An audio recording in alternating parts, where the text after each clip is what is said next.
Years ago I resolved that because I had no ancestry myself, I would leave a record of which my children would be proud, and which might encourage them to still greater effort.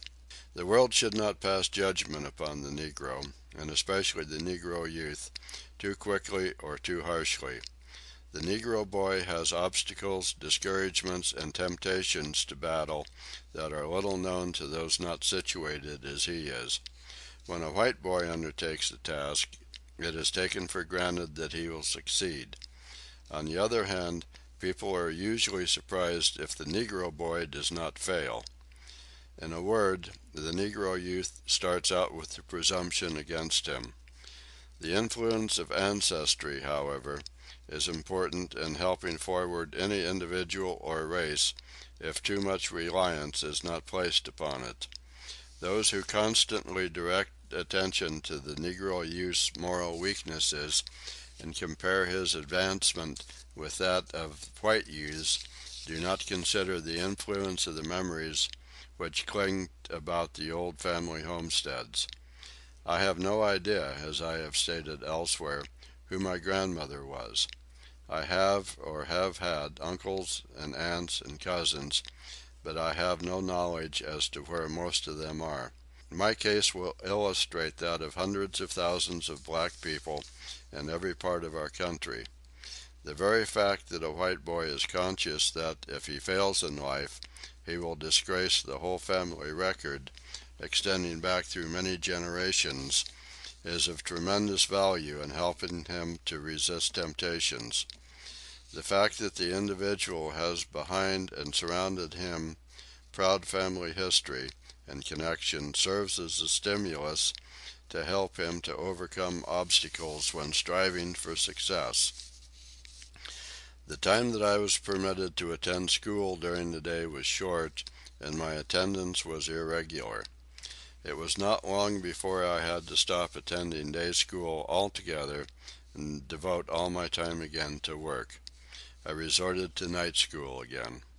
In fact, the greater part of the education I secured in my boyhood was gathered through the night school after my day's work was done. I had difficulty often in securing a satisfactory teacher. Sometimes after I had secured someone to teach me at night, I would find, much to my disappointment, that the teacher knew but little more than I did. Often I would have to walk several miles at night in order to recite my night school lessons. There was never a time in my youth, no matter how dark and discouraging the days might be, when one resolve did not continually remain with me, and that was a determination to secure an education at any cost. Soon after we moved to West Virginia, my mother adopted into our family, notwithstanding our poverty, an orphan boy to whom afterward we gave the name of James B. Washington. He has ever since remained a member of the family. After I had worked in the salt furnace for some time, work was secured for me in a coal mine which was operated mainly for the purpose of securing fuel for the salt furnace. Work in the coal mine I always dreaded. One reason for this was that anyone who worked in a coal mine was always unclean, at least while at work, and it was a very hard job to get one's skin clean after the day's work was over. Then it was fully a mile from the opening of the coal mine to the face of the coal, and all, of course, was in blackest darkness. I do not believe that one ever experiences anywhere else such darkness as he does in a coal mine. The mine was divided into a large number of different rooms or departments, and as I was never able to learn the location of all of these rooms, I many times found myself lost in the mine. To add to the horror of being lost, sometimes my light would go out, and then, if I did not happen to have a match, I would wander about in the darkness until by chance I found someone to give me a light. The work was not only hard, but it was dangerous. There was always the danger of being blown to pieces by a premature explosion of powder, or of being crushed by falling slate. Accidents from one or another of these causes were frequently occurring, and this kept me in constant fear. Many children of the tenderest years were compelled then, as it is now true, I fear, in most coal mining districts, to spend a large part of their lives in these coal mines, with little opportunity to get an education, and, what is worse, I have often noted that, as a rule, young boys who begin life in a coal mine are often physically and mentally dwarfed. They soon lose the ambition to do anything else than continue as a coal miner. In those days and later as a young man, I used to picture in my imagination the feeling and ambitions of a white boy with absolutely no limit placed upon his aspirations and activities.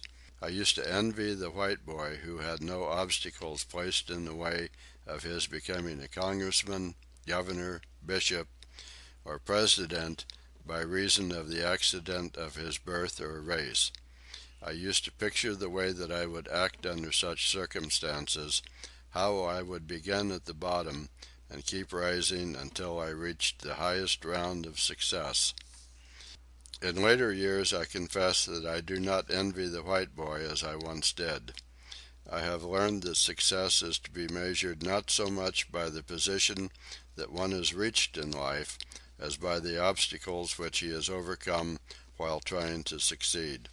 Looked at from this standpoint, I almost reached the conclusion that often the Negro boy's birth and connection with an unpopular race is an advantage, so far as real life is concerned. With few exceptions, the Negro youth must work harder and must perform his tasks even better than a white youth in order to secure recognition.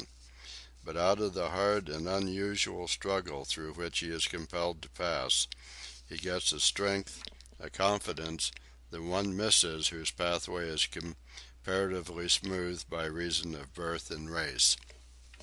From any point of view, I had rather be what I am, a member of the Negro race, than be able to claim membership with the most favored of any other race. I have always been made sad when I hear members of any race claiming rights or privileges, or a certain badge of distinction, on the ground simply that they were members of this or that race, regardless of their own individual worth or attainments. I have been made to feel sad for such persons because I am conscious of the fact that mere connection with what is known as a superior race will not permanently carry an individual forward unless he has individual worth, and mere connection with what is regarded as an inferior race will not finally hold an individual back if he possesses intrinsic individual merit.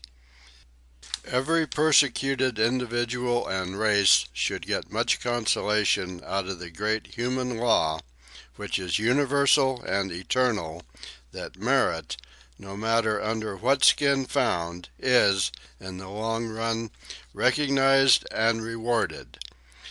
This I have said here, not to call attention to myself as an individual, but to the race of which I am proud to belong.